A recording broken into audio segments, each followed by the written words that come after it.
فاتحہ۔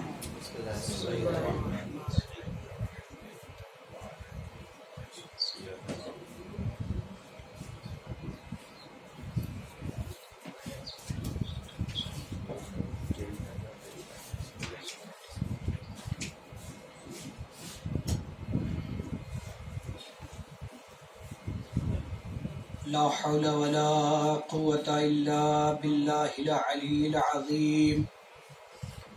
أعوذ بالله من الشيطان الرجيم. بسم الله الرحمن الرحيم. الحمد لله رب العالمين، والصلاة والسلام على سيدنا ونبينا ومولانا ومولى الثقلين جد الحسن والحسين أبي القاسم محمد. اللهم صل على محمد وآل محمد وآله الطيبين الطاهرين المعصومين المظلومين، ولعنة الله على أعدائهم ومنكر فضائلهم ومصائبهم وعطشهم وغاصب حقوقهم أجمعين. رب اشرح لي صدري ويسر لي أمري واحلل عقدة من لساني يفقه قولي. أما بعد، فقد قال النبي صلى الله عليه وآله وسلم: الحسن والحسين إمامان قاما أو قعدا. صلوات. اللهم صل على محمد وآل محمد. ایک اور صلوات پڑھیں.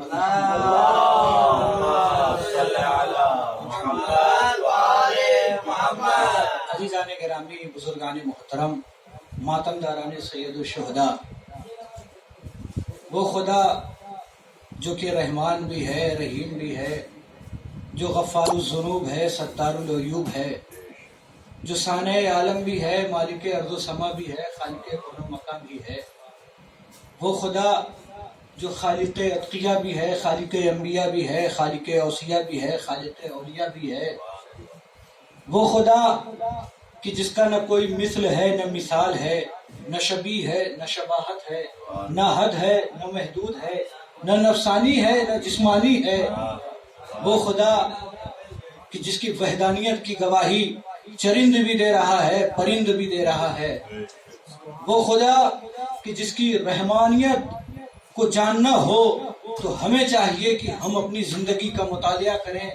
ہم اپنی زندگی کا جائزہ لیں، پھر ہمیں معلوم ہوگا کہ خالق کیا ہوتا ہے، مخلوق کیا ہوتا ہے، پھر ہمیں معلوم ہوگا کہ عابد کون ہے، معبود کون ہے، ساجد کون ہے، مسجود کون ہے. صلوات پڑھیں بر محمد وآل محمد.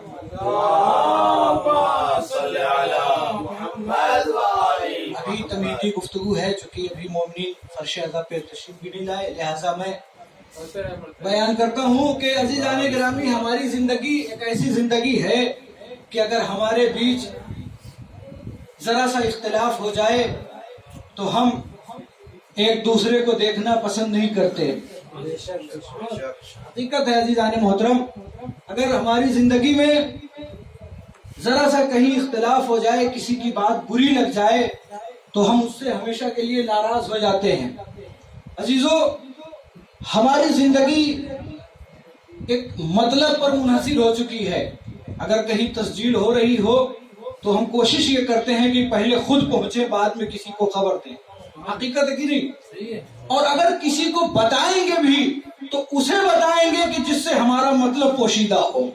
توجہ عزیزان محترم، جس سے ہمارا کوئی مطلب ہو، کوئی فائدہ ہو. لیکن عزیزان گرامی، آپ دیکھیں کتنی بابرکت، کتنی عظیم ذات ہے میرے پروردگار کی، کہ جو اللہ کی وحدانیت کا اقرار کرتا ہے اللہ اسے بھی اپنی نعمتوں سے نوازتا ہے، جو اللہ کی وحدانیت کا انکار کرتا ہے اللہ اسے بھی اپنی نعمتوں سے سرفراز کرتا ہے. صلوات پڑھنے پر محمد وآل محمد. اللهم صل على محمد وآل محمد. عزیزان گرامی، اس قدر رحمان اور رحیم ہے میرا معبود. میں جب بھی مجلس پڑھتا ہوں تو کوشش کرتا ہوں شروع میں اللہ کی وحدانیت پر کچھ ذکر کروں، لہذا تبرکن ذکر کرتے ہوئے اپنے موضوع کی جانب بڑھتا ہوں. ایک وزیر جس کا نام حسن بن سہل، یہ اپنے دربار میں بیٹھا ہوا کچھ احباب کے ہمراہ باتیں کر رہا تھا. اسی میں منکر خدا اللہ کی وحدانیت کا انکار بھی کر رہا تھا. عزیزان محترم، ہر دور میں ایسے لوگ پائے جاتے ہیں کہ جو اللہ کی وحدانیت پر انگلی اٹھاتے ہیں، لیکن اللہ نے بھی ہر دور میں ایسے افراد خلق کیے جس نے اللہ کی وحدانیت کے لیے دفاع کیا.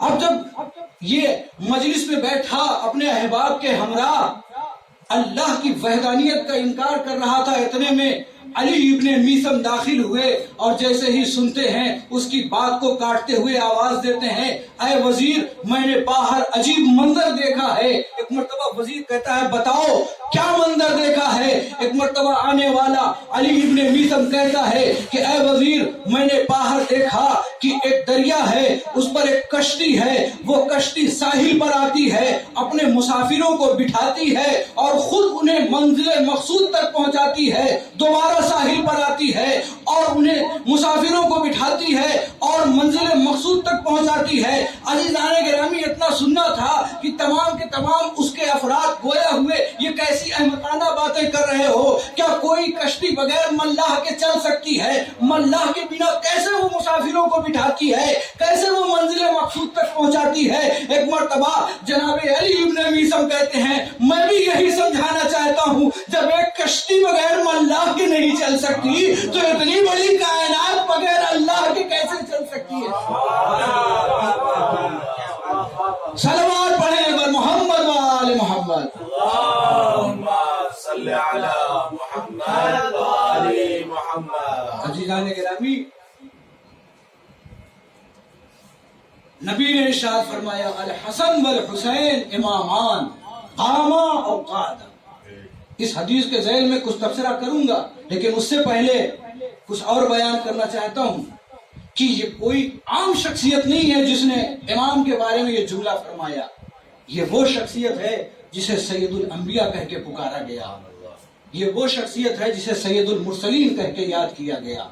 عزیزان گرامی، یہ وہ ذات ہے کہ جس کے بارے میں اللہ قرآن میں کہہ رہا ہے وَالنَّجْمِ إِذَا هَوَىٰ مَا ضَلَّ صَاحِبُكُمْ وَمَا غَوَىٰ وَمَا يَنطِقُ عَنِ الْهَوَىٰ إِنْ هُوَ إِلَّا وَحْيٌ يُوحَىٰ عَلَّمَهُ شَدِيدُ الْقُوَىٰ. صلوات پڑھیں بر محمد و آل محمد. اللہم صلی علی محمد و آل محمد. جب تک ستارہ آسمان پہ رہا، آسمان کی بلندی پر رہا، اللہ نے اس کی قسم نہیں کھائی، لیکن جب ستارہ در آل محمد پر آیا اتنا بلند ہوا کہ اللہ نے اس کی قسم کھا لی. عزیزان گرامی، یہ در کوئی معمولی در نہیں ہے، یہ در وہ ہے. آپ دیکھیں وطن سے بہت سے افراد دور رہتے ہیں. مثال کے طور پہ واضح کرنا چاہتا ہوں کہ بہت سے افراد وطن سے دور ہوتے ہیں. جیسے کچھ لوگ وطن سے دور جاتے ہیں تو کچھ سعودی جاتے ہیں، کوئی کویت جاتا ہے. کیوں؟ تاکہ ہم رزق حاصل کر سکیں. اور ہم بھی اپنے وطن سے دور ہیں، وہ اس لیے تاکہ ہم علم حاصل کر سکیں. عزیزان گرامی، لیکن ہمارے وطن سے دور ہونے میں اور ان کے وطن سے دور ہونے میں بہت فرق ہے. سنیں عزیزان گرامی، در آل محمد کی فضیلت کیا ہے. جب ہم میں سے کوئی وطن جاتا ہے تو اسے کیا عزت اور اکرام ملتا ہے، جب کوئی سعودی اور کویت سے وطن جاتا ہے تو اسے کیا عزت ملتی ہے. عزیزان گرامی، جب کوئی سعودی اور کویت سے جاتا ہے تو اسے کوئی عزت اتنی نہیں دیتا، اس کے ہاتھوں کو کوئی نہیں چومتا. لیکن جب کوئی نجف اور قم سے جاتا ہے تو مومنین آگے بڑھ کے اس کی پیشانی کا بھی بوسہ لیتے ہیں، اس کے ہاتھوں کو بھی چومتے ہیں. کیوں؟ اس لیے وہ جانتے ہیں کہ یہ ہاتھ وہ ہاتھ ہیں جو امام کی ذریعے سے مس ہوئے ہیں، یہ پیشانی وہ پیشانی ہے جو امام کے در پہ خم ہوئی ہے. صلوات پڑھیں بر محمد و آل محمد. اللہم صلی علی محمد و آل محمد. عزیزان گرامی، یہ کوئی معمولی در نہیں ہے.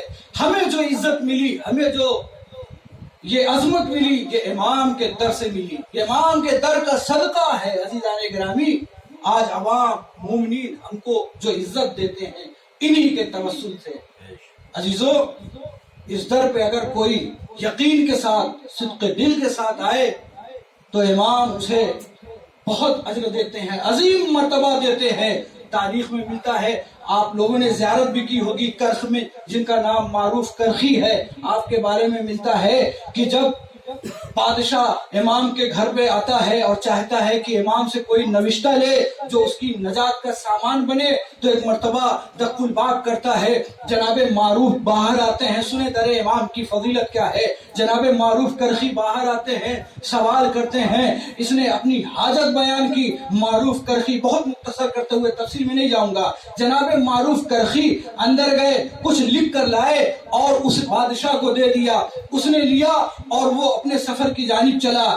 جب وہ سفر کو چلا، دریا کا سفر ہے، اچانک طوفان آیا، کشتی غرق ہونے لگی، ڈگمگانے لگی۔ پریشان ہو کے ایک مرتبہ اس کو خیال آیا کہ میں امام کے در پہ گیا تھا، کچھ لکھوا کر لایا تھا، کیوں نہ میں اسے پڑھوں۔ اب جیسے ہی بادشاہ نے وہ تعویذ کھولی تو اس میں دیکھا تو عجیب چیز لکھی ہوئی تھی۔ وہ پریشان، کیا دیکھتا ہے کہ اس میں لکھا تھا، اے پروردگار، تجھے واسطہ ہے معروف کرخی کا، اسے نجات دے دے۔ بس عزیزان گرامی، جیسے ہی بادشاہ نے پڑھا، غصے کے عالم میں کہ میں نے معروف سے کہا تھا کہ امام سے لکھوا کر لانا، یہ خود لکھ کر لا کے مجھے دے دیا۔ میں وطن اگر صحیح سالم پہنچوں گا تو میں معروف سے ضرور ملاقات کروں گا۔ اتنے میں اس نے اس کاغذ کو غصے میں پھاڑا اور دریا کے حوالے کیا۔ جیسے ہی وہ کاغذ پانی پر پہنچے، طوفان رک گیا، اسے نجات مل گئی۔ یہ پریشان کہ آخر اللہ نے معروف کے نام میں یہ برکت کیسے رکھی کہ اس کے نام کی برکت سے کشتی کو نجات ملی۔ جب یہ وطن پہنچا، توجہ عزیزان محترم، جب یہ وطن پہنچا، ایک مرتبہ معروف کے قریب پہنچا، سوال کرتا ہے، معروف آخر اللہ نے تمہارے نام میں یہ برکت کیسے دی؟ تم نے کون سا ایسا نیک عمل انجام دیا؟ جناب معروف مسکرائے، آواز دی، جو میں امام کے در پہ غلامی کرتا ہوں، یہ اس کی برکت ہے کہ جس کی وجہ سے امام، جس کی وجہ سے اللہ میرے نام کی برکت سے تم جیسے بادشاہوں کو نجات دیتا ہے۔ عزیزان گرامی، ایک جملہ اور کہنا چاہتا ہوں کہ جب غلام کے نام میں یہ برکت ہے تو خود امام کے نام میں کیا برکت ہوگی۔ اب کوئی ہم سے یہ نہ کہے آپ مصیبت میں، آپ مشکلوں میں یا علی مدد کیوں کہتے ہیں۔ صلوات پڑھیں پر محمد و آل محمد۔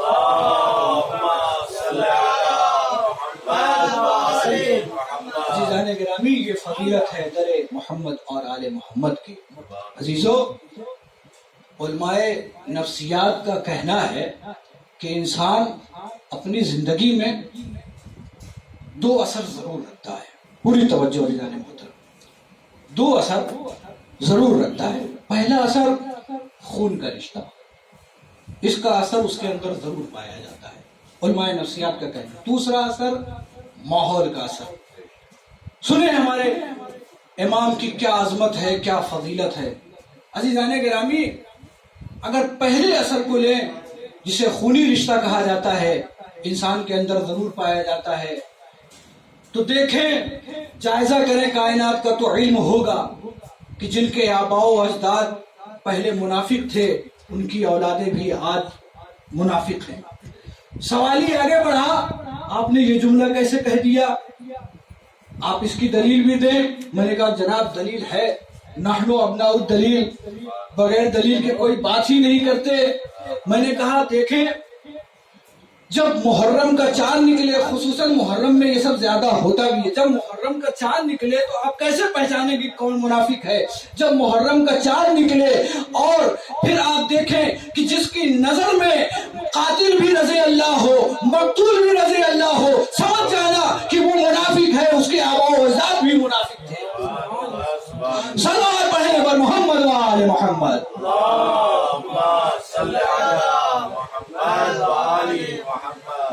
یہ تو مختصر کرتے ہوئے میں نے بیان کیا، چونکہ بہت سی باتیں بیان کرنا چاہتا ہوں۔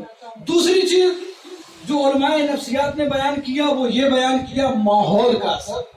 عزیزو، اگر ماحول کا اثر دیکھنا ہے تو کربلا ہے۔ یہ وہ زمین ہے جو حق کو حق بتاتی ہے، باطل کو باطل بتاتی ہے۔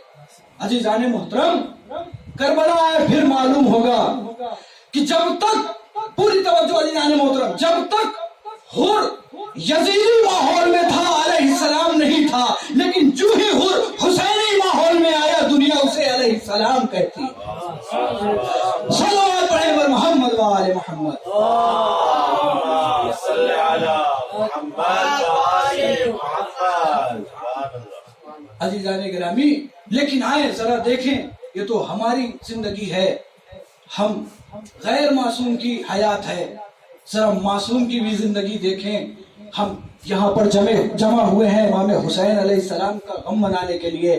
عزیزو آئیں دیکھیں امام کی ذات کتنی بلند ہے، کتنی پروقار ہے۔ عزیزان گرامی، اگر علماء نفسیات کے کہنے کے مطابق ہم امام حسین علیہ السلام کی ذات پہ غور کریں تو کتنا عظیم مرتبہ ہے۔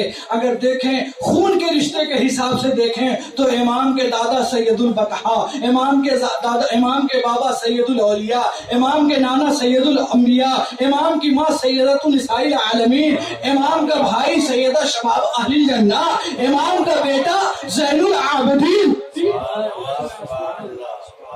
اگر خونی رشتے کے حساب سے دیکھیں تو یہ عظمت ہے امام حسین علیہ السلام کی۔ اور اگر دوسرا اثر جسے ماحول کا اثر کہتے ہیں اس حساب سے دیکھا جائے تو امام حسین علیہ السلام کا مرتبہ کتنا بلند ہے۔ ماحول کے حساب سے دیکھا جائے تو کبھی ان کے در پہ جبریل آ کر جھولا جھولاتے ہیں، کبھی رضوان جنت سے لباس لے کر آتا ہے، کبھی رسول اپنی پشت پر بٹھا کر سواری بنتے ہیں۔ صلوات پڑھیں پر محمد و آل محمد۔ عزیزان گرامی، یہ مرتبہ، یہ عظمت ہمارے امام کی۔ ایک اور صلوات پڑھیں پر محمد و آل محمد۔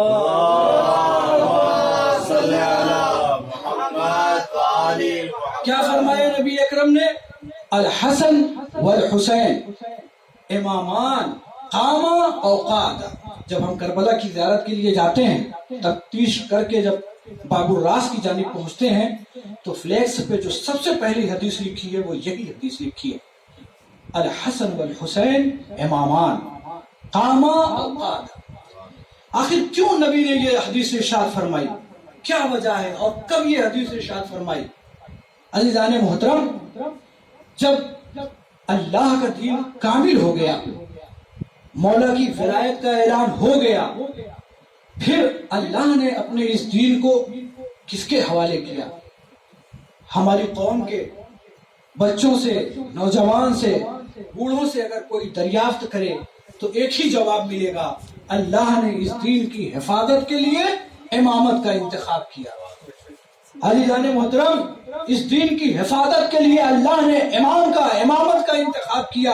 پھر امامت کا ہونا کیسے چاہیے کہ جو اس دین کی، اللہ کے دین کی حفاظت کر سکے؟ عزیزان محترم، بزرگ علماء کرام ہمارے اکثر اس مثال کو بیان کرتے ہیں کہ اللہ کے دین کی حفاظت کے لیے امامت کو ہونا کیسے چاہیے۔ مثال دیتے ہیں کہ ایک مسافر ہے، سفر پہ جا رہا ہے، قریب پہنچا، کہنے لگا قبلہ میرے پاس کچھ امانت ہے، آپ اسے بطور امانت رکھیں، میں سفر سے واپس آؤں گا تو یہ امانت مجھے واپس کیجیے گا۔ وہ امانت بہت قیمتی شے تھی، مثال کے طور پہ ایک قیمتی فائل لے لیں، وہ دے کر واپس چلا گیا۔ اب عزیزان گرامی، یہ فائل لے کر میں اپنے گھر پہنچا، اتنے میں میں نے کیا دیکھا کہ دولت مند، ثروت مند، مالدار افراد میرے گھر پہ آئے اور کہنے لگے قبلہ یہ چیز، یہ قیمتی فائل آپ ہمیں دے دیں، اس کے عوض میں جتنی دولت چاہیے ہم آپ کو دینے کے لیے تیار ہیں۔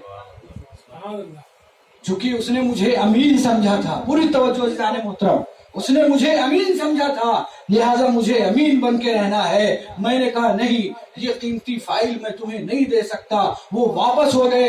ذرا لمحہ گزرا کہ اتنے میں نے کیا دیکھا کہ کچھ امیر نہیں بلکہ کچھ طاقتور ظالم قسم کے لوگ آئے اور کہنے لگے کہ یہ قیمتی فائل مجھے دے دو ورنہ ہم تمہیں قتل کر دیں گے۔ اب عزیزان گرامی یہاں پر مجھے اس امانت کی حفاظت کے لیے ایسا ہونا چاہیے کہ میں اس کے سامنے شجاع بن کے رہوں، اس کے سامنے کمزور نہ پڑوں۔ عزیزان گرامی معلوم ہوا کہ اس فائل کی، اس قیمتی شے کی حفاظت کے لیے مجھے ہونا ایسا چاہیے، نہ میں کسی رشوت پر بکوں، نہ کسی ظالم کے سامنے جھکوں۔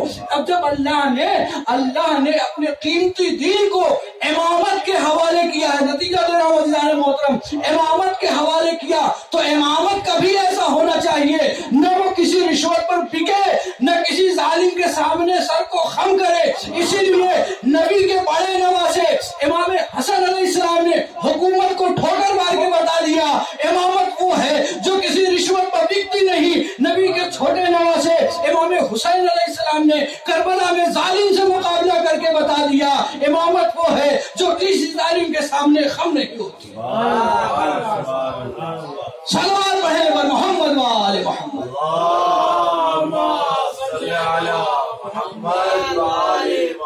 شاید اسی لیے نبی نے فرمایا الحسن والحسین امامان قاما، چاہے وہ کسی ظالم کے مقابلے میں کھڑا ہو جائے دین کی حفاظت کے لیے، او قعدا، چاہے وہ دین کی حفاظت کے لیے صلح کر کے بیٹھ جائے، دونوں امام ہیں۔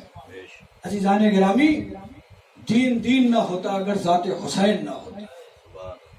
اسی لیے شاعر ظفر اعظمی صاحب فرماتے ہیں، بہت اچھا شعر جو یاد آ گیا، کہ اس نے کہا کہ دین کی تاریخ پوری لکھ، اس نے کہا کہ دین کی تاریخ پوری لکھ، میں نے فقط حسین لکھا اور کچھ نہیں۔ خواجہ اجمیری بھی آگے بڑھ کے ارشاد فرماتے ہیں کہ شاہ است حسین، بادشاہ است حسین، دین است حسین، دی پناہ است حسین۔ عزیزان گرامی امام حسین علیہ السلام کو دین بھی کہا گیا ہے۔ آپ دیکھیں کربلا کی زیارت میں جب جاتے ہیں، امام حسین علیہ السلام کی زیارت پڑھتے ہیں تو اس میں ایک فقرہ آپ یہ بھی پڑھتے ہیں، السلام علیکم یا انصار دین اللہ، اللہ کے دین کے مددگار تم پر تمہارا سلام۔ عزیزان گرامی یہاں پہ انصار لفظ آیا ہے، کیوں؟ کیونکہ انصار اور اصحاب میں فرق ہے۔ توجہ عزیزان گرامی انشاءاللہ محظوظ ہوں گے۔ انصار اور اصحاب میں فرق ہے۔ اصحاب کسے کہتے ہیں؟ انصار کسے کہتے ہیں؟ کہ اصحاب وہ ہوتے ہیں جو فائدہ اٹھاتے ہیں، توجہ، جو فائدہ اٹھاتے ہیں، لیکن انصار وہ ہوتے ہیں جو فائدہ پہنچاتے ہیں۔ یا جملے کو بدل کر یوں کہوں کہ اصحاب وہ ہوتے ہیں جو دن کے اجالے میں قلم اور دوات دینے سے منع کر دیتے ہیں، انصار وہ ہوتے ہیں جو رات کے اندھیرے میں جان دینے کو قربان کرنے کو تیار ہوتے ہیں۔ صلوات پڑھیں بر محمد و آل محمد۔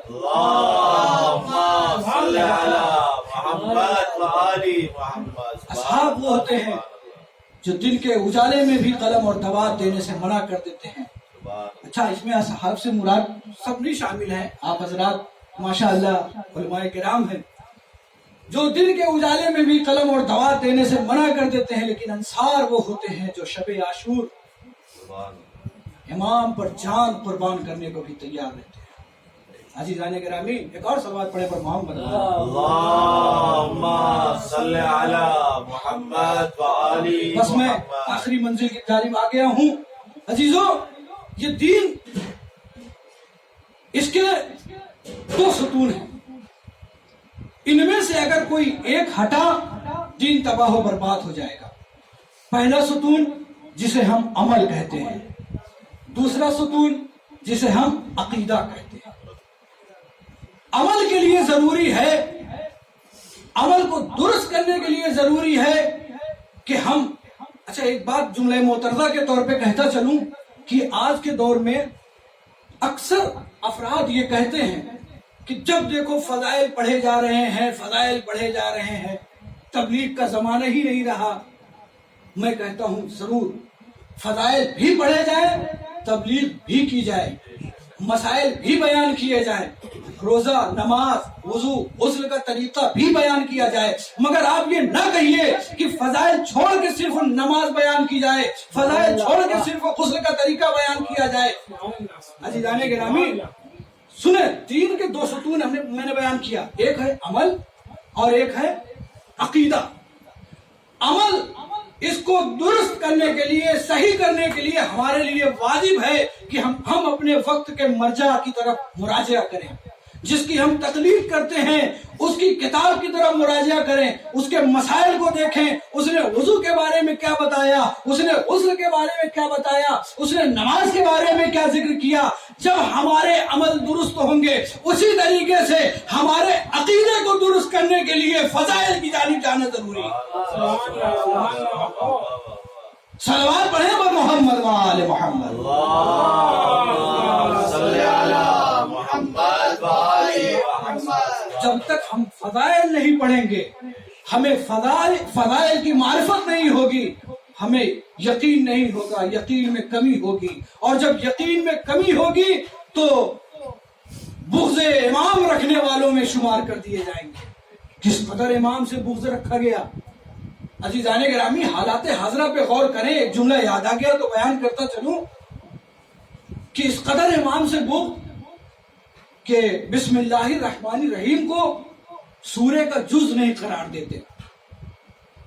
توجہ عزیزان محترم، ہمارے مذہب تشیع میں بسم اللہ کو سورہ کا جز قرار دیا گیا۔ ہم اپنی اذان میں بھی بسم اللہ کرتے ہیں، اقامت میں بھی بسم اللہ کرتے ہیں، نماز میں بھی ہم اپنے ہر فعل میں بسم اللہ کرتے ہیں، لیکن ان کے یہاں کہتے ہیں کہ یہ سورہ کا جز نہیں ہے۔ کیوں؟ چونکہ ان کے اندر بغض علی ہے۔ پوری توجہ۔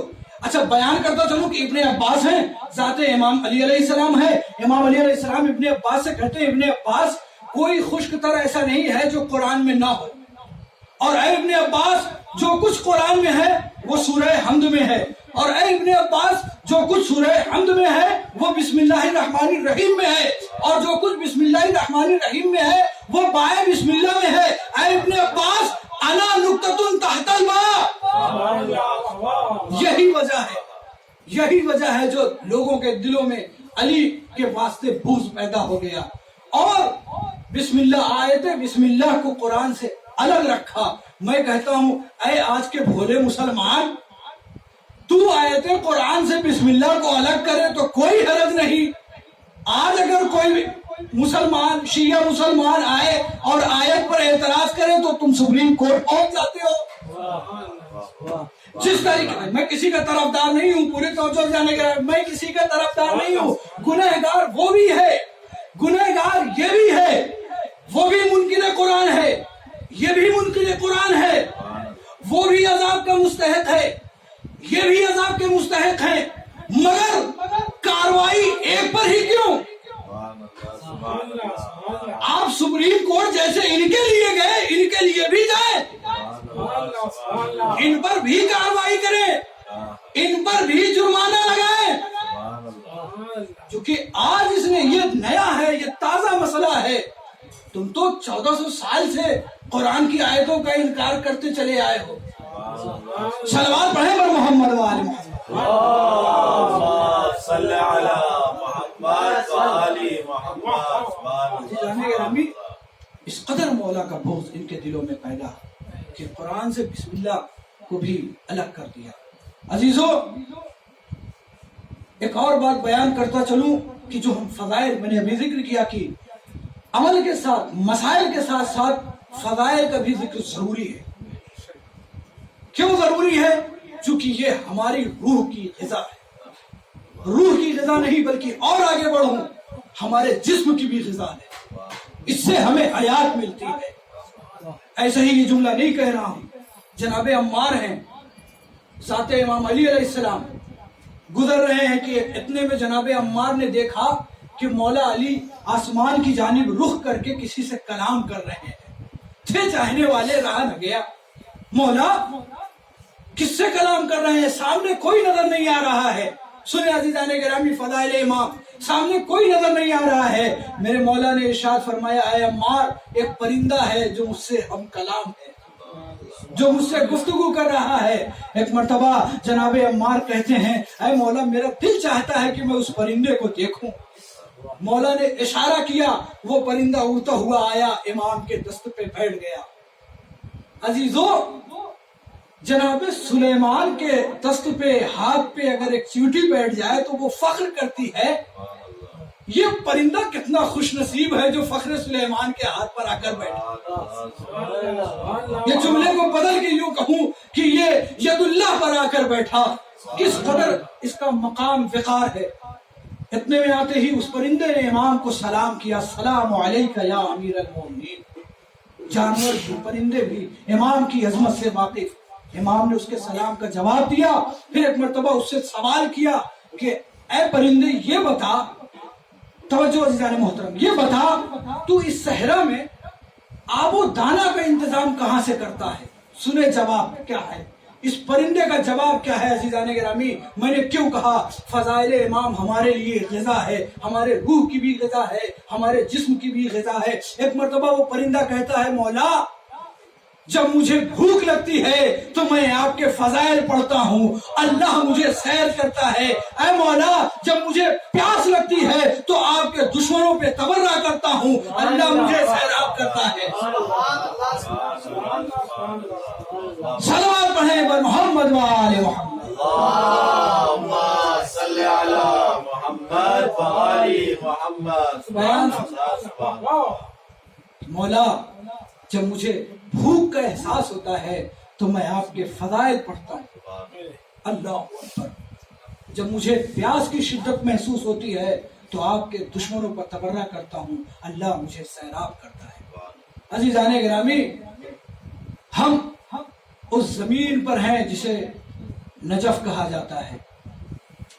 ماہ محرم کی آج 5ویں تاریخ بھی گزر رہی ہے۔ عزیزو، خوش نصیب ہیں ہم، دنیا تڑپ رہی ہے کہ ایک باپ کے پاس جائے اور بیٹے کا پرسہ دیں، فخر کریں، اپنے والدین کو دعا دیں کہ ہمیں نجف تک پہنچایا، کہ ہم آقا حسین کا پرسہ امام کی خدمت میں پیش کرتے ہیں۔ عزیزو، دنیا تڑپتی ہے کیسے ہم امام کی خدمت پہ پہنچے، شاہ نجف کی بارگاہ میں پہنچے۔ بس ربط مصائب کے لیے ایک روایت پیش کرنا چاہتا ہوں۔ ایک شخص جو بہت دور سے امام علی علیہ السلام کی زیارت کے لیے چلا، کہ اتنے میں تاریخ نجف میں یہ واقعہ موجود ہے، جب وہ فرات کے راستے سے نجف کی جانب آ رہا تھا کہ اس نے عجیب منظر دیکھا۔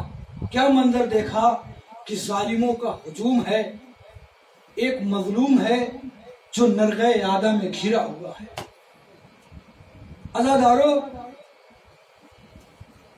ایک مرتبہ یہ زائر کہتا ہے کہ میں ایک ظالم کے قریب پہنچا اور جانے کے بعد اگر ذرا مصائب میں تاخیر ہو جائے تو مجھے معاف کرنا۔ کہتا ہے کہ میں نے ایک ظالم سے سوال کیا کہ آخر یہ ذات کون ہے جو اس قدر بے چین ہے، پریشان ہے، خون میں تر ہے۔ وہ ظالم کہتا ہے کہ یہ ایک رئیس کی اولاد ہے اور اس نے یزید کے خلاف